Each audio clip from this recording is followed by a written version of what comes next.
का कैलो मानुष तनवा पाके शिव के गुरु न बनवलु। का कैलो मानुष तनवा पाके शिव के गुरु न बनवलु।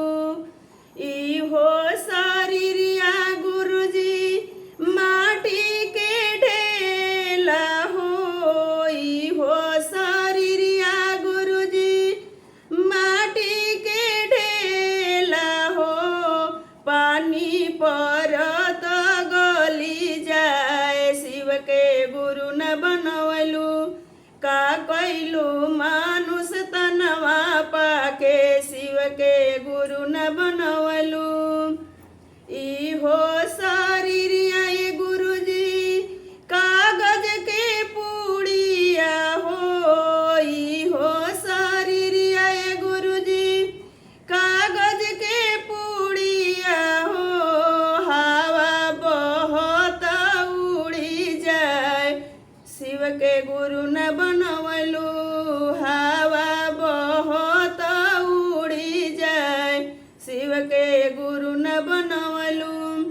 का कैलो मानुष तनवा पाके शिव के गुरु न बनवलु।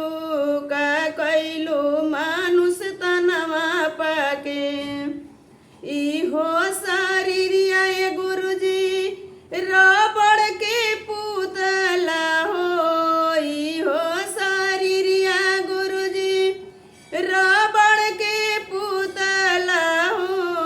आगे परत जरी जाए शिव के गुरु न बनवलु। आगे परत गली जाए शिव के गुरु न बनवलु। का कैल मानुष तनवा पाके शिव के गुरु न बनवला।